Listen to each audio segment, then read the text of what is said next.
One thing that I struggled with was my thoughts. I thought I couldn't do it, I'm not able, I'm not possible. As a team, we used to sit down and write out the things that we wanted to accomplish, think about things that we wanted to accomplish, and every morning, just wake up and say, what are 10 things I want to do today, or 10 things that I can do today. You write those out, and by the end of the day, you've accomplished 9 things without even giving it thought, because you've seen it in the morning, you've seen it achievable. You gave yourself the positive energy to know that I can do this as long as I do it, as long as I try to do it. There were plenty of times when I didn't feel like working out, but my coach said, you gotta do it. It's gonna be hard, but you gotta do it. You just gotta find it in yourself. You gotta find it in the people around you that you know are gonna hold you accountable, that are gonna push you, that you know are gonna check up on you on a day-to-day basis to see whether you're doing good, bad, and that are gonna be able to help you. And when they can't help you, they're gonna be able to reach out to find somebody that can help you.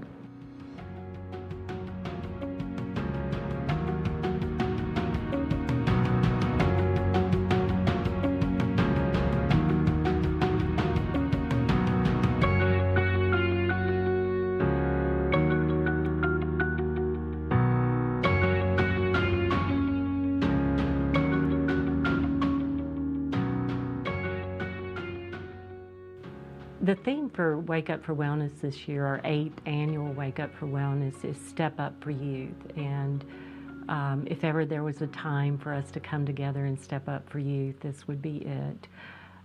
Because one thing that I think we'll come away with is hope, because we will be hearing youth voice around what they're experiencing, what they need, and some young people that are trying to do things about it, to improve mental health. It gives me hope for the future when we hear young voices like that who are so inspiring, and I think that's what's going to change the conversation about mental health. We talk about stigma all the time. Well, young people are more and more likely to talk about their mental health, and that is a healthy thing, and we all need to take hope from them, I think.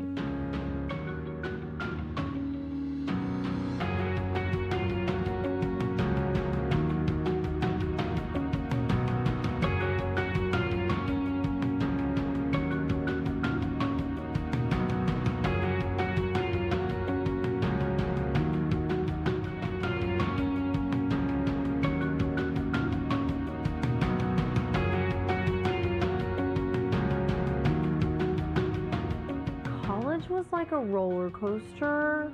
So freshman year was definitely a low, and then it's just like a really big adjustment. It made me really depressed, and I have a lot of anxiety issues now that I had before, but they weren't nearly as bad. Now I would say I cope with like more healthy things. I go to the gym every once in a while. I definitely talk to my roommates more often. I do a lot better with leaning on other people now, because the people that are around me have shown me that it's okay to lean on others and you don't have to be alone for everything, which was kind of my mindset before.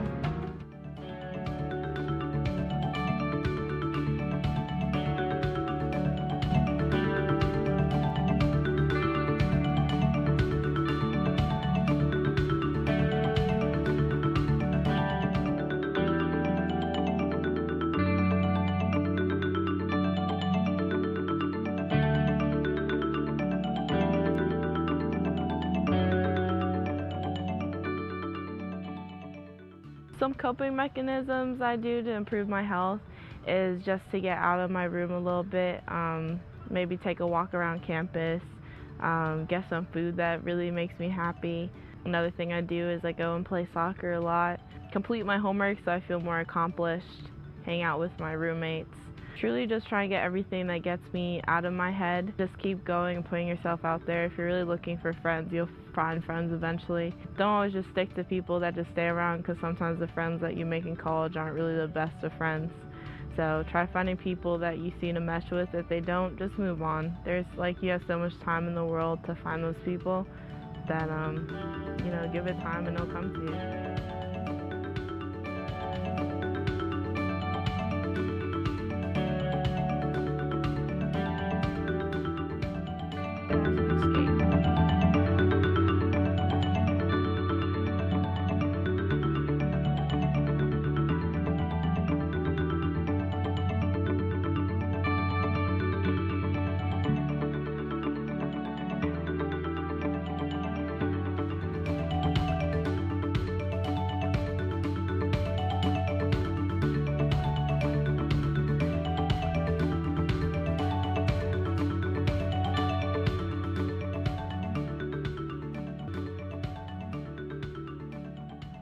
Something that schools can do is help their professors realize signs of mental illnesses that are common within college students. They can see the signs and possibly talk to the student after class or reach out, or just having a teacher reach out or somebody to talk to about something can help somebody tremendously.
Well, good morning and welcome. How are we all feeling this morning?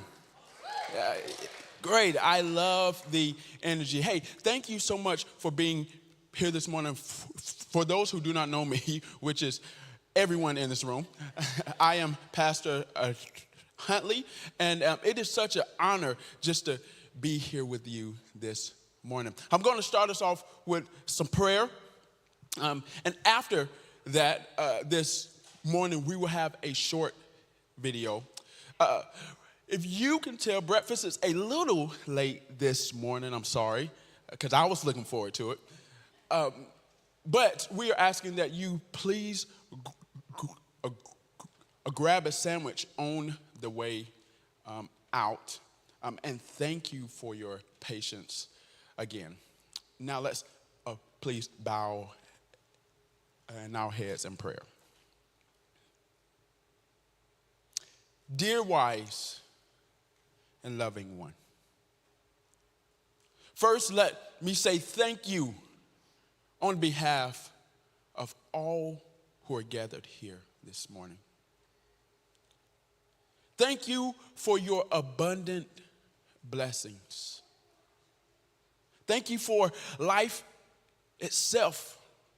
I believe we all in this room know how beautiful and precious life is. Thank you for our measure of health. Thank you for everything that you give us just to fulfill our callings. Our Heavenly Father, thank you for a safe space to be our unpolished and unprocessed self in real time. And as a person who stutters, I recognize that vulnerability saves, and that it saves us from ourselves, because we realize that we are not alone when we share our weaknesses. Thank you, Father. We realize that our weaknesses are actually shared because we may deal with something, and a challenge because it's something that we may and should embark on together. So, Father, thank you for our weaknesses, even. Because whenever we are weak, we know that we are strong. Heal our hearts. Heal our emotions. Thank you again, Father.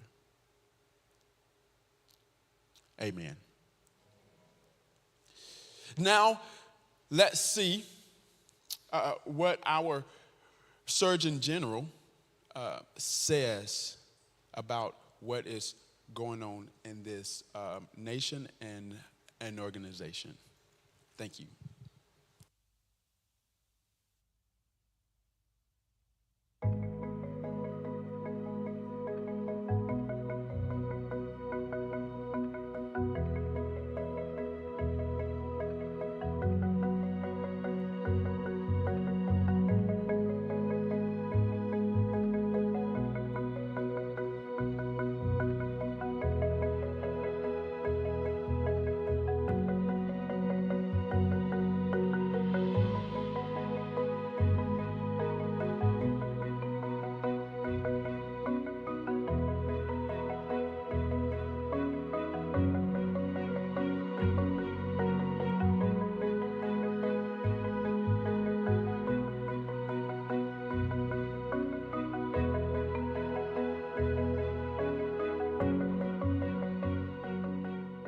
Youth mental health matters not just because it's gotten tougher for a lot of kids during the pandemic. That is a really important reason, and we know depression and anxiety have increased for many children during this pandemic.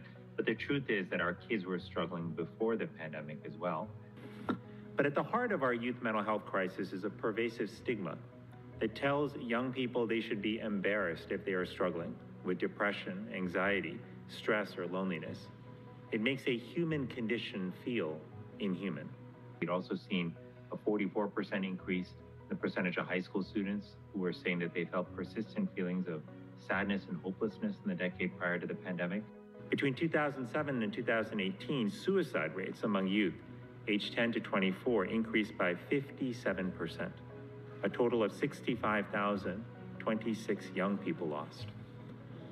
As devastating as these numbers are, the real tragedy is that we are failing as a country to adequately respond to them. Even before the pandemic, we were not doing enough to provide adequate care and treatment options in every community. And COVID-19 has only made that disparity worse. We are on the verge of beating back one public health crisis in COVID-19, only to see another grow in its place. That's why I issued a Surgeon General's advisory on youth mental health in December of last year, because we can't wait for the pandemic to end to start thinking about how to address youth mental health issues. Our kids have been struggling for too long. We've got to step up and do everything we can inside and outside government to make sure they have the help they need.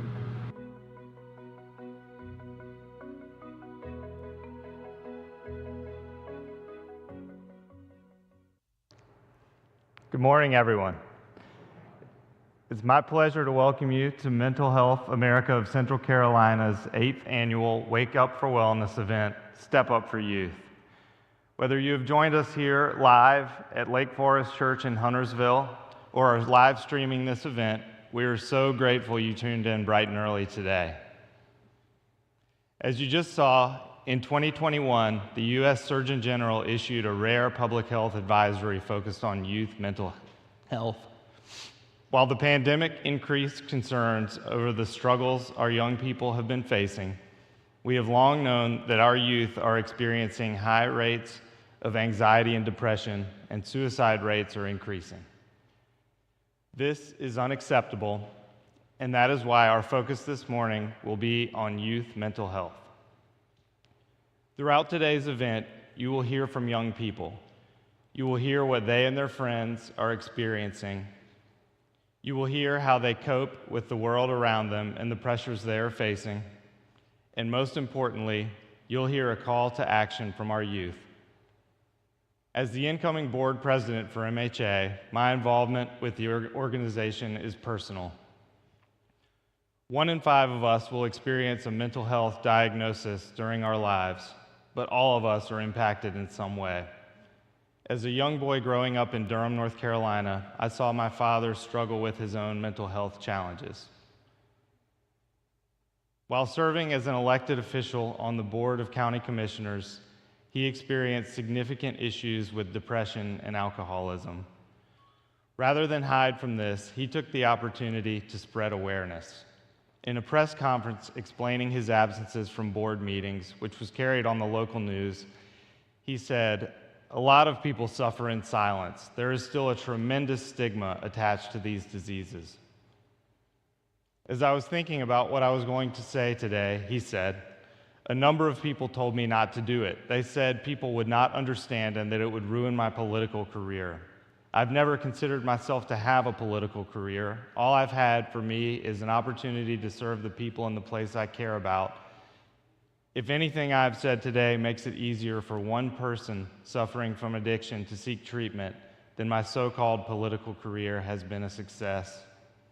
I can't make a lot of promises about the future because life happens. What I can do is promise to work hard and to do my best to help."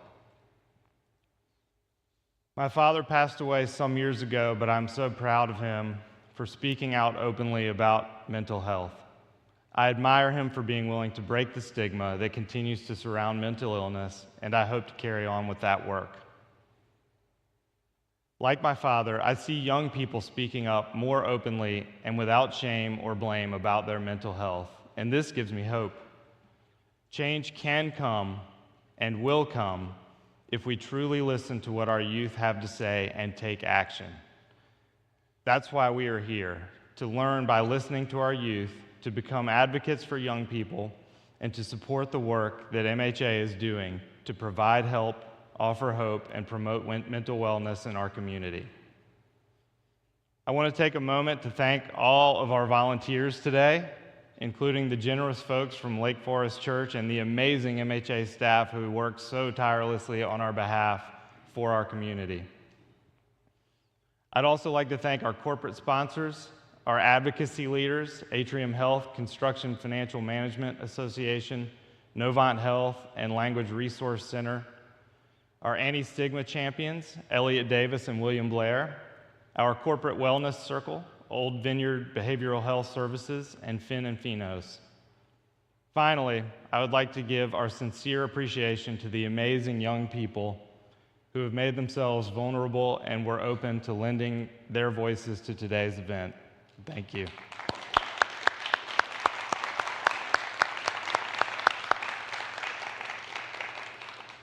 Before we move on with the program, I want to provide a brief trigger warning. Throughout the morning, you will hear mentions of suicide and other struggles that our youth are experiencing, which can be hard to hear. Like my father said, none of us can make promises about the future because life happens. But we can all promise to work hard and to do our best to help. And so I thank you again for being here and for your support of MHA as we work hard and we do our best to promote mental wellness in our community.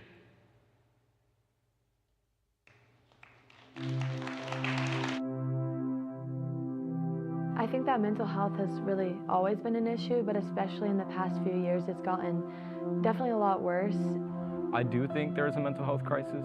Yeah, there definitely is. Just like even if you just look at the numbers, like suicides are up, and then checking-ins at like mental hospitals are up, everything's up. I mean, there's definitely a mental health crisis. I do think there is a big crisis. Currently at the moment, we've seen close to a 74% increase in depression among youth.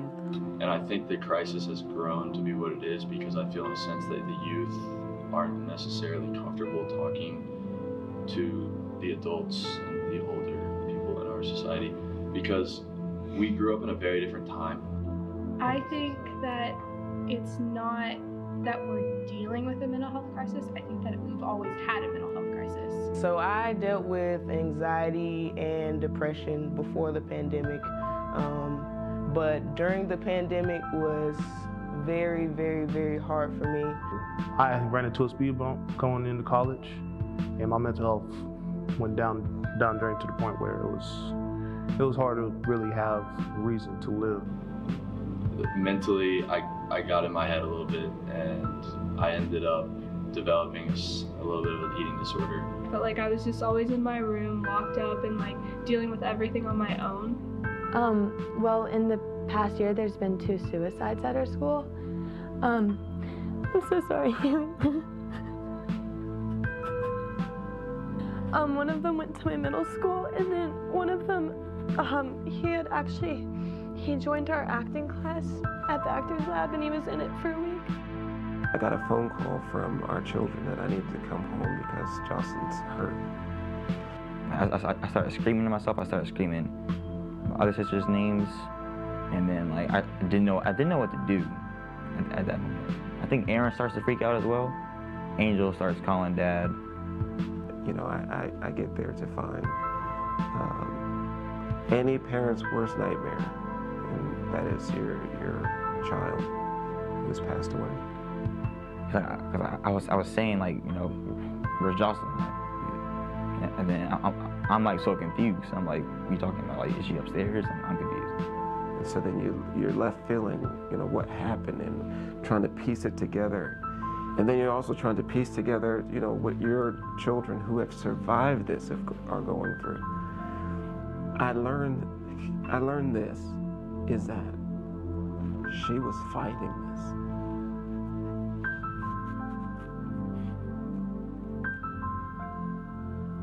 And that she actually didn't give up.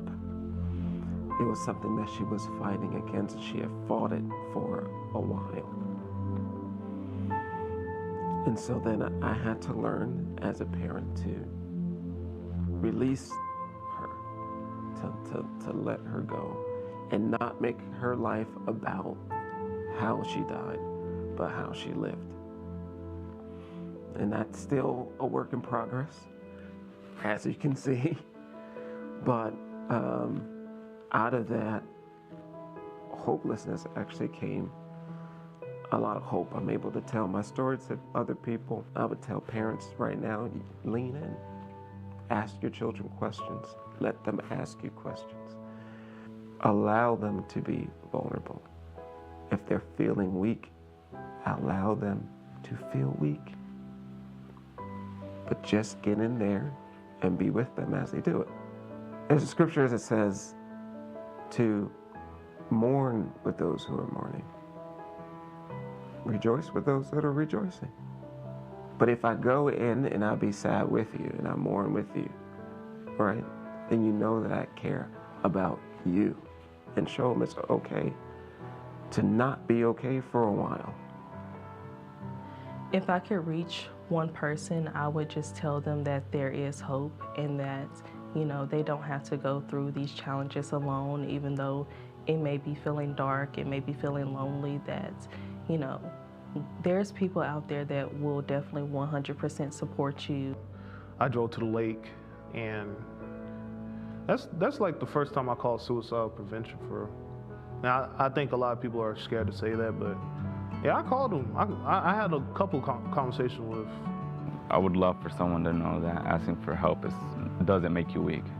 Because we want to reach a point where we see, these suicide rates decreasing, and that is like the opposite of the trend that we're seeing right now. Each year we're seeing an increase in suicide, especially among youth, Black youth, LGBTQ youth. We know that this isn't a very alarming statistic. It's really what drives me to do what I do here at MHA.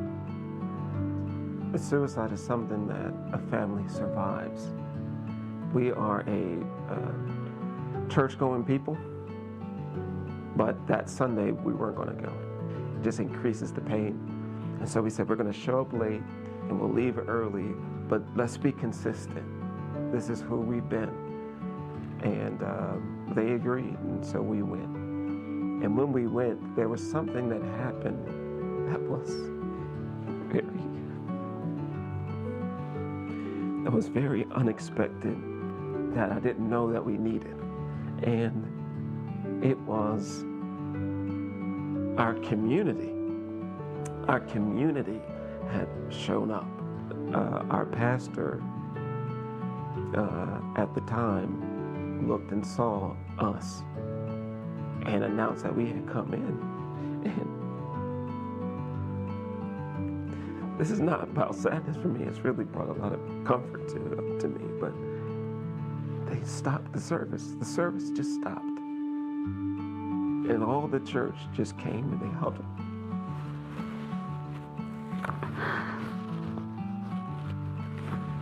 They huddled around us. And they just loved on us, and they didn't say anything wild or crazy. They were just there. I learned in that moment all the hurt and trauma and pain that people go through.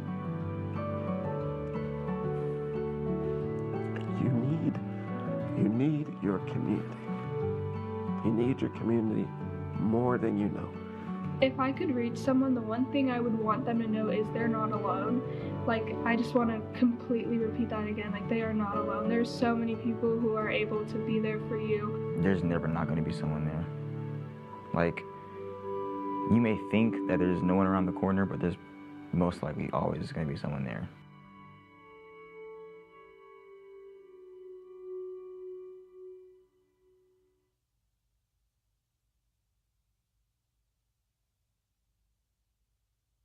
I know that was really hard to watch, but that's why we're here today. And I want to thank everyone who shared and were so vulnerable. But I want to take a moment to thank Pastor Dwayne Butler of World Worship Church. Reverend Butler, thank you for being a part of our program and for joining us in person today.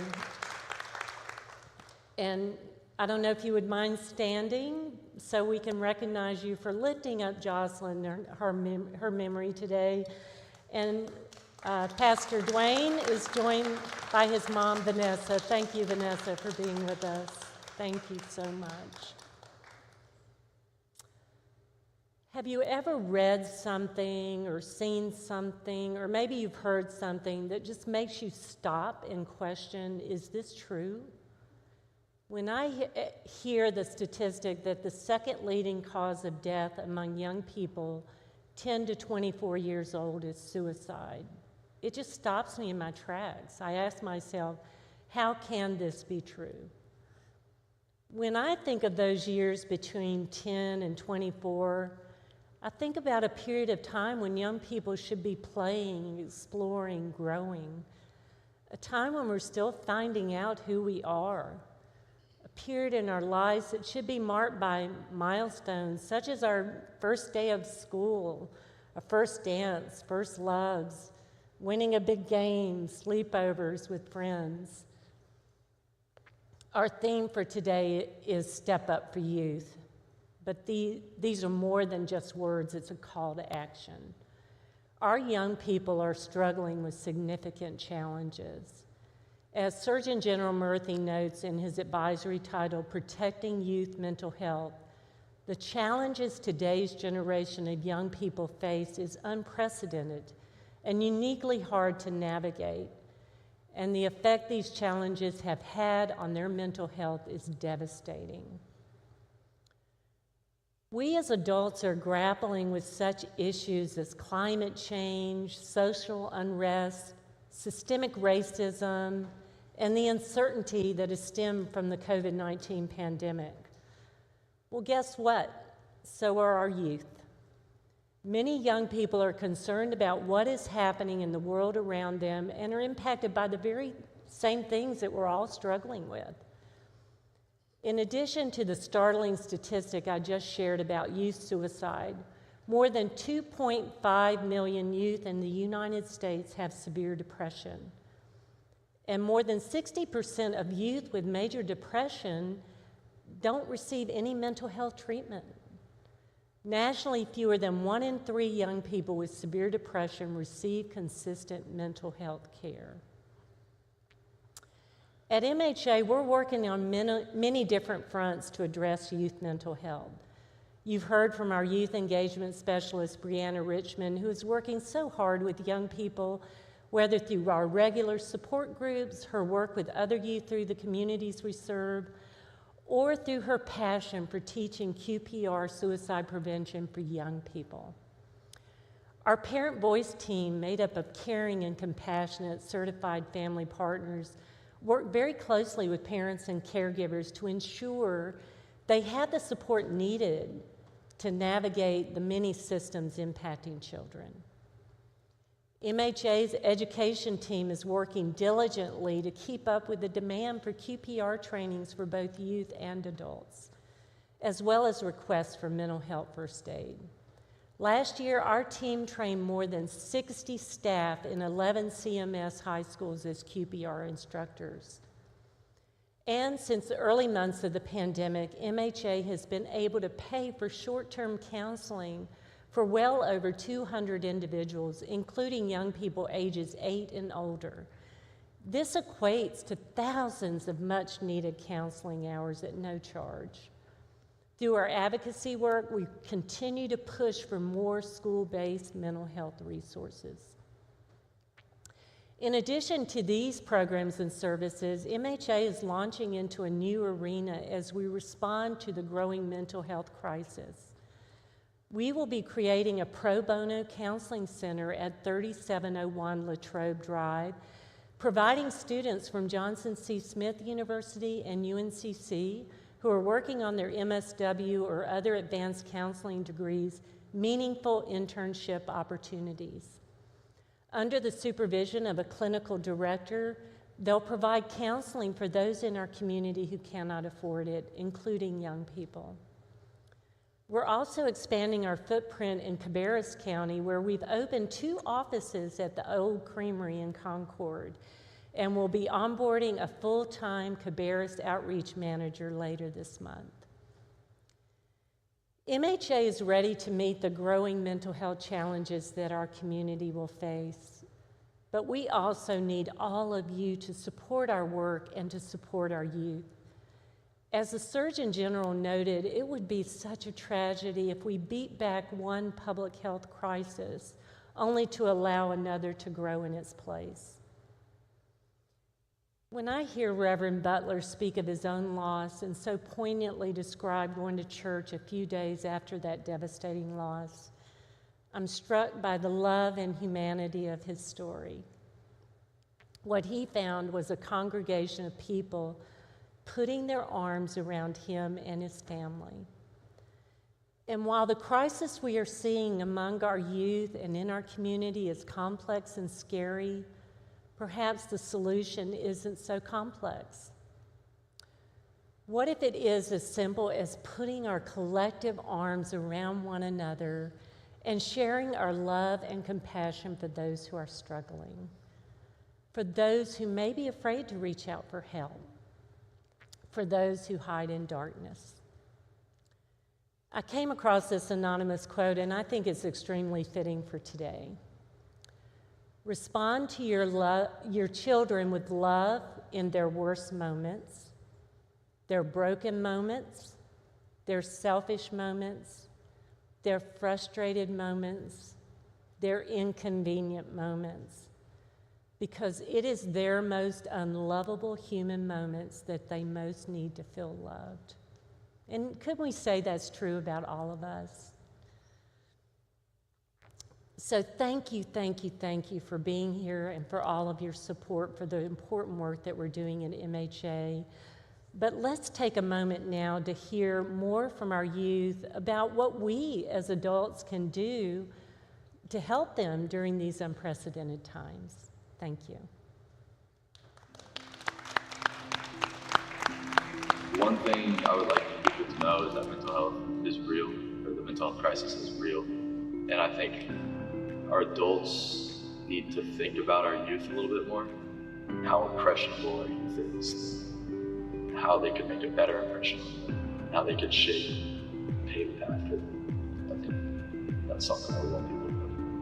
As a youth engagement specialist here at MHA, one of my main focus areas is providing support to our youth in the community, creating and facilitating our support groups that we offer, which include our Kids of Tomorrow group as well as our Active Youth Support group, but as well as just going out into schools and providing them with any programming that they feel their students may be in need of, and to teach youth about the importance of mental health and their mental well-being. Suicide is definitely a concern in our community, but our youth are our future, so it's important that we pay close attention to the trends that we are seeing. That is one of the main reasons that I continue to be one of our QPR suicide prevention trainers that focuses on our youth population, because we want to just plant that seed in them to know that there is help.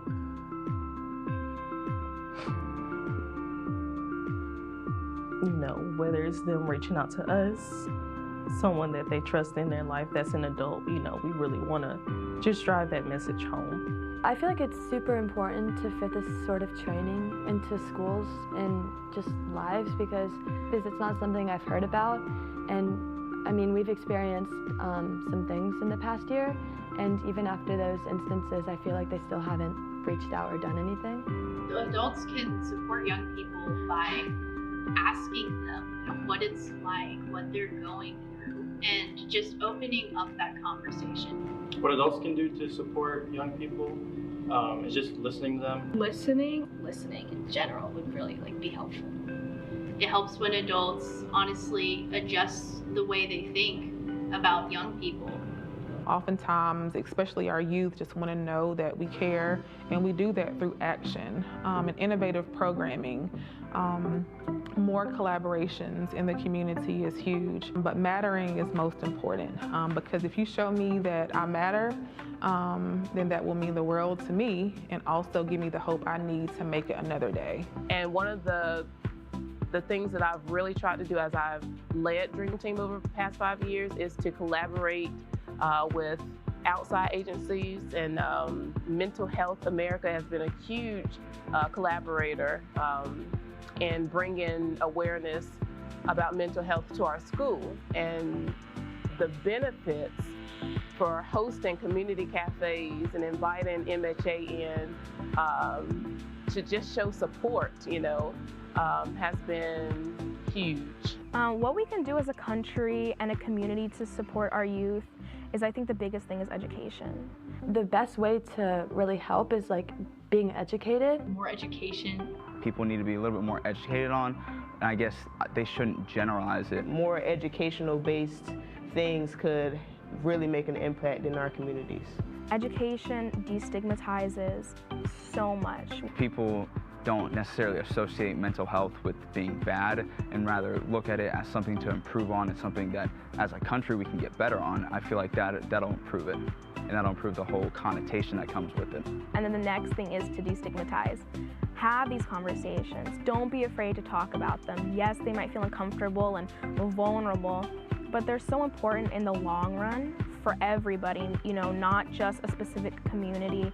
It's not, only these people experience this. Everybody experiences this in different ways, but once somebody talks about it, more people talk about it, and you're able to get to these people who, would have never thought that somebody just like them is going through the same thing.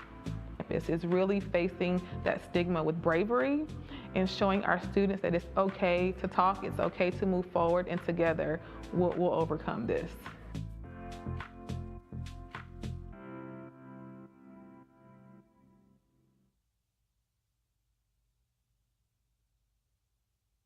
And now it's such a pleasure to introduce our keynote speakers for today.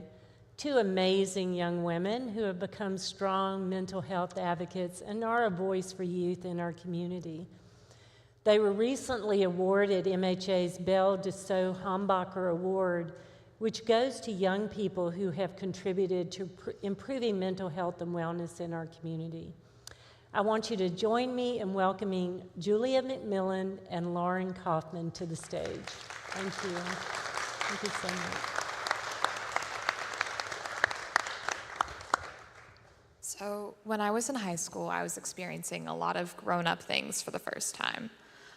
First time being rejected by a school or a program because I wasn't good enough on paper. First time seeing my boss upset at me. First time being violated or taken advantage of by someone who said they loved me. And I'm in college now, and those things are still not fun. But when you're experiencing them for the first time, it feels like the end of the world. There's no reference point. You have no past experience of that thing to point and say, I made it through that, so I can make it through this. And similarly, as our society becomes more conscious of mental health crises, generational trauma, the effects of abuse or neglect, or any sort of mental health issue, we find it hard to point to a past experience and say, we got through that, we can do it again. There are no prior pandemics in our collective memory. We haven't seen suicide rates or overdose rates as high as they are now. The phrase unprecedented times has become drilled into our heads, and it feels like a cruel reminder that we don't have an immediate answer for most of these issues. Both of these situations sound dismal and like we have nowhere to go. But it's quite the opposite, really. We may not have experience. We might not have a magical textbook that tells us what to do next, but that's okay. The thing about being young and having seemingly every possible outcome in front of you is that there is hope for the future. When you're young, you have so many years in front of you. Every first time will likely be followed by many others, good and bad. We have so much room for progress as a country and as a culture, and it would be a waste of time to focus all our energy on how bad things are right now. And I get that it isn't easy, and that hope is a really hard thing to have. But for all the high schoolers and college students out there who can't seem to escape the seemingly endless loop of academic stress or in a toxic home, it is not forever. And for every adult that wants to see a better and brighter future for today's youth, I urge you, validate your fears and theirs, but do not let them consume you. Life has been scary recently, but that's not all that life can be. There is hope for our future, and in giving teens and young adults safe spaces to cope with stress, room to make mistakes with non-judgmental guidance, and a voice to speak about their own experiences with mental health, we are taking the necessary steps to building a brighter future. We have to destigmatize mental health issues, not just in our words, but in our actions and how we handle them. The destigmatization of mental health is a collective effort, one that is supported by both teenagers and adults. Like a puzzle, each part is imperative for the success of the whole, and I never realized the importance of adult support until I couldn't finish the puzzle myself. My journey with fighting for mental health awareness began after the loss of several classmates, after I realized that the statistics of mental health crisis were in my community. My peers and I not only mourned our classmates, but asked why this happened and what could have been done to prevent these events. Along with other students, I helped to establish a school club dedicated to destigmatizing mental health through education and community. It offered students a safe environment to validate feelings rather than ignore them. It valued understanding and acceptance rather than rejection and alienation. After multiple meetings, even bringing in a guest speaker from Mental Health America, shout out to Kevin Markle, the administration at my high school declared our club too unethical to proceed. I fought for the club, explaining our purpose, preaching our mission, offering possible revisions, and urging for reconsideration. Yet they didn't budge, and their continued silence left unnerving messages. First, their silence told me that they didn't view mental health the same way or in the same light as physical health, as my school had several medical clubs. This harmful viewpoint only serves to reverse our mission, claiming that intangible feelings aren't worth attention and assistance. Second, their silence told me that they didn't believe teenagers should be in charge of their mental health. In many ways, we are expected to behave as adults. So it was shocking to see how teenagers can be denied the right to spread awareness about issues directly involving our health. Lastly, their silence made me realize how important it is to have both teenagers and adults contribute to the fight of destigmatization. With passionate allies who amplify and not stifle our voices, I know we can combat today's mental health crisis. Ever since the pandemic, Laura and I have advocated for youth voices through a peer-to-peer mental health awareness group called Blue. Being level-headed and understanding emotions dives into topics such as self-care, substance abuse, and the effects of school on mental health. While it is a youth-led organization, it would not be possible without the support of adults from Mental Health America. Listen to young people. The future is in our hands as much as it is in yours.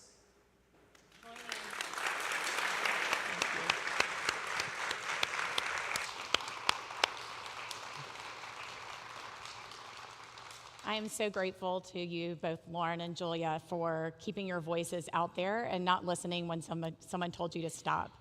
Keep going and be that voice for youth in our community. Thank you so much. Thank you. All right, so thank you to everyone who has taken a part in today's event. We are going to move toward the piece where we will be asking you to help support MHA and all the things that we do. And I hope you come away from this morning's Wake Up for Wellness event with feeling the same way that I am. Our youth have spoken so clearly and eloquently about their mental health and wellness. And while much of this has been hard to hear and watch, my daughter was one of the folks on the screen, I am filled with hope.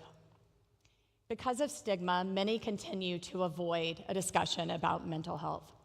But our young people are speaking out and clearly telling us what they need. They want us to listen. They want to be educated on this, and they want us to respond when they are asking for help, and they want to feel supported. What they don't want to see is another classmate, another friend, another family member lose their life to suicide. Pastor Dwayne, I reached out to you when you walked in and said thank you so much for being vulnerable and sharing the story of your family. You remind me so much of my own father. Your love shines through for your family, even during these darkest of days. Because you see, my dad was the one that called me when I was in college to tell me that my younger brother had died by suicide.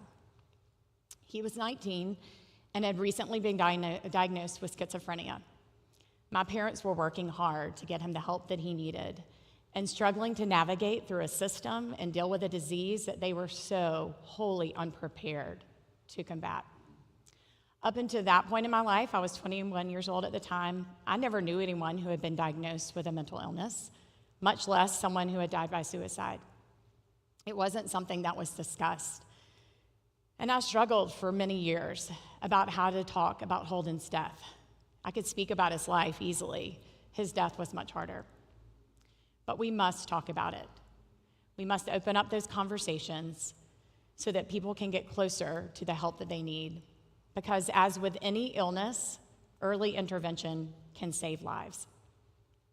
As a parent now to 2 teens, an aunt to 3 teens, 2 tweens and 2 little ones, and a mom friend to countless children that I've known since their births, I do not want another family to go through what my family, what the Butler's family, or any other family who has joined that club that we never asked to be a part of has gone through.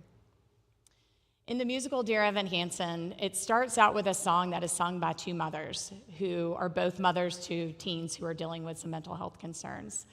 The words of the song resonate with me as a parent. Does anybody have a map? Anybody maybe happen to know how to do this? I don't know if you can tell, but this is just me pretending to know. So where's the map? I need a clue. Because the scary truth is I'm flying blind, and I'm making this up as I go. And while it can feel that way at times, we don't have to make it up. We have an organization like MHA and its many resources that we can leverage so that we do not feel alone. If you're trying to find a way to help your family, your friends, or your community, MHA has a resource for you. So now let's hear a little bit more from our youth about how they cope with their own mental health and wellness.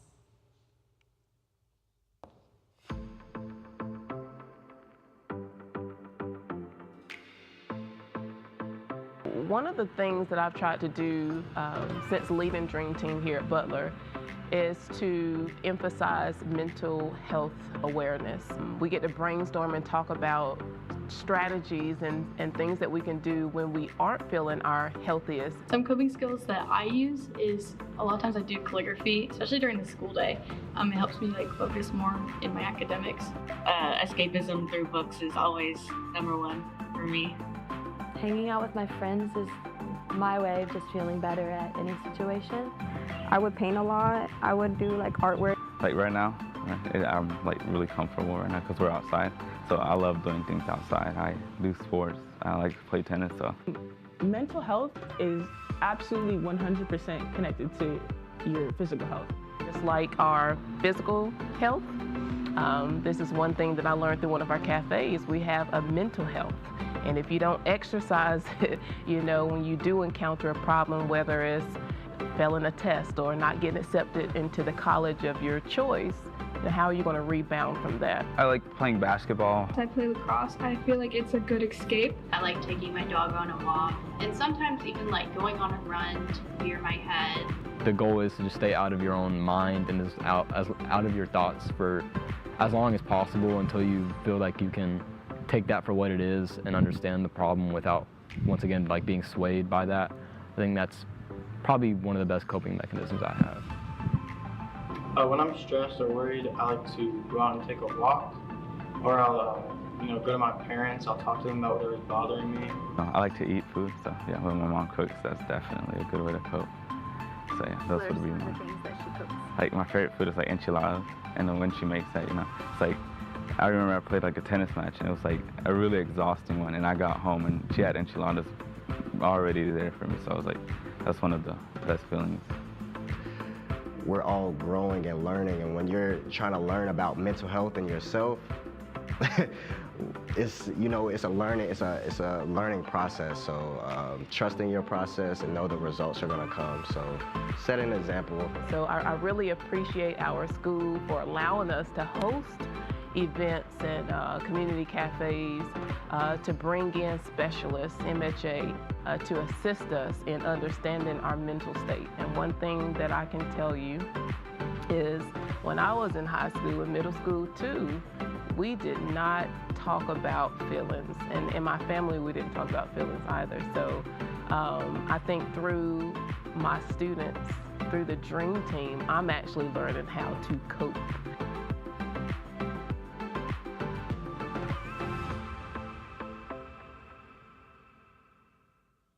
So you've heard our Executive Director, Kathy Rogers, talk about the amazing work that MHA is doing in Cabarrus and Mecklenburg counties. And we need your support to continue these critical programs to combat the rise in suicides among our youth, to help parents and caregivers who love those youth, and to lift up our entire community and be that embrace and love and humanity that she mentioned earlier. So Kathy and John, why don't you join me up here and we'll bring this thing home. Mm-hmm. So, you know, you have heard from young people, you've heard from so many others during our program together. And yes, this is a fundraiser. I think we talk a lot about these programs are free to the community, but they're not free for us. There is a cost associated. So we really do need your help to help us reach our goal of $60,000 today. And we're hoping in a minute that we will have be able to let you know where we are in our fundraiser today.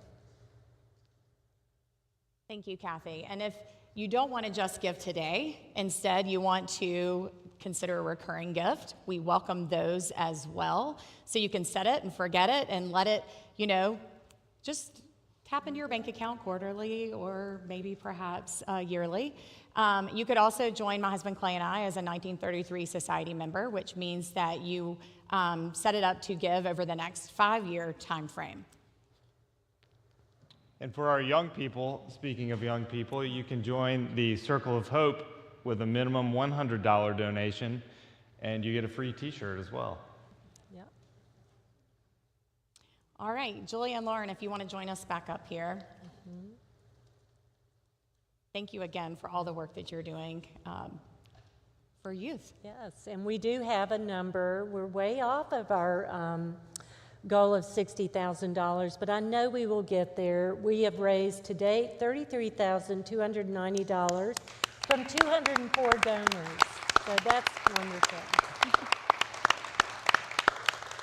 So one way that you can give that's so easy is you can text MHA Youth, you can text 7177 on your phone and make a donation. And while you have your phone out, this is a great time to go to your contacts and put the suicide prevention hotline number in your phone. That number is 1-800-273-TALK. 1-800-273-8255. We never know when we may need that number for ourselves or for a loved one, a coworker, or a friend. So thank you, everybody. I just want to say thank you so much to all of you who woke up early this morning and joined us both virtually as well as in person. It is so great to see some smiling faces shining back at us. Thank you to John for sharing your story this morning, Kathy for leading the Fearless MHA team, for all the MHA staff that is here today with us, as well as the folks who are running. Most of this are high school students or young college students who took time out of their days to come and support this. So a huge thank you to them. I mean, they're running the crew and behind the scenes, just amazing. And Lauren and Julia for standing up here and being brave voices for youth mental health. Thank you so much. Yes, thank you everybody for being here. Our youth had a lot to say, so you can go to our YouTube channel and view some more of those interviews with young people in our community. Hope you'll check that out later when you have the time. And now enjoy some outtakes as well from those videos. Yes, while you fill out your pledge form or you text to give or however you choose to give, please support our work here in Cabarrus and Mecklenburg County. Thank you. Yes.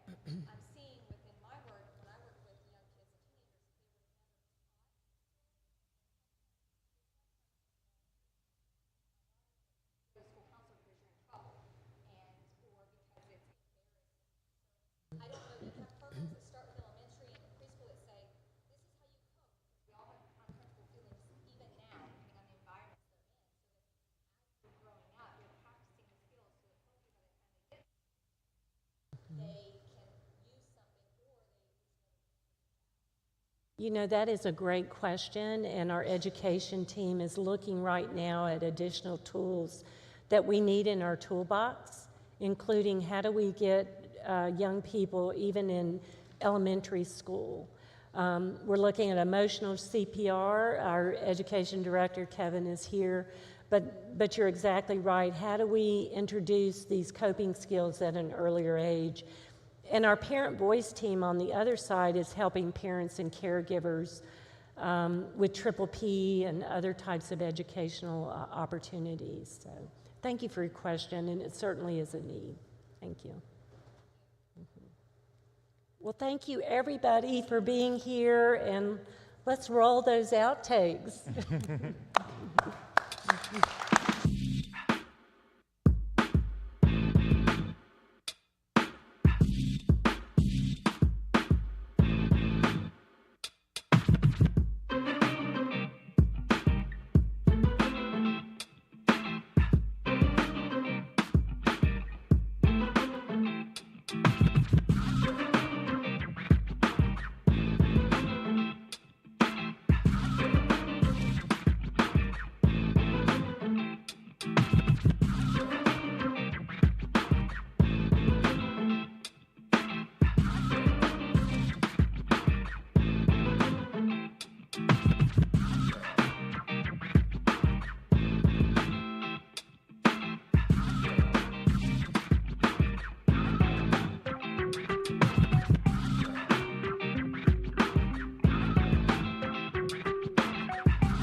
Is it filming now?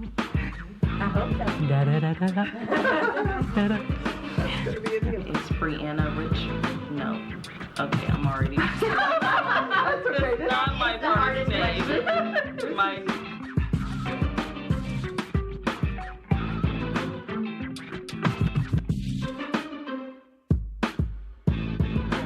Yeah. I mean, that's a good note, right, to graduate on? Yeah. La ayuda está, I forgot. You're right, it's kind of hard. In the camera? To the camera? Okay. Oh, wait, can you cut it? I can. Okay. Está bien hablar de salud mental. La ayuda está aquí. Solo tenemos que pedirla. A lo que voy. Perfect, that's the one. Look over here at me. Ah, wave your hands like, yeah, we're the, like jazz hands.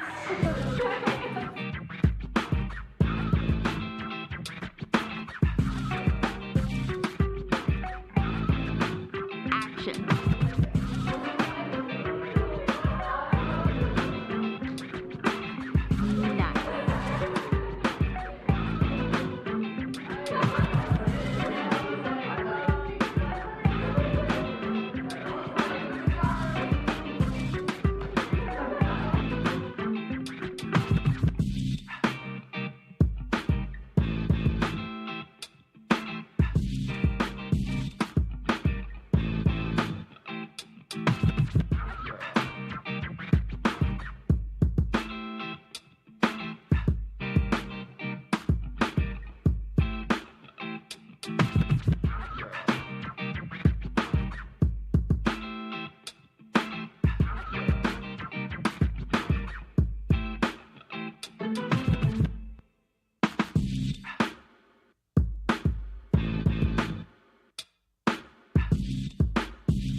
you.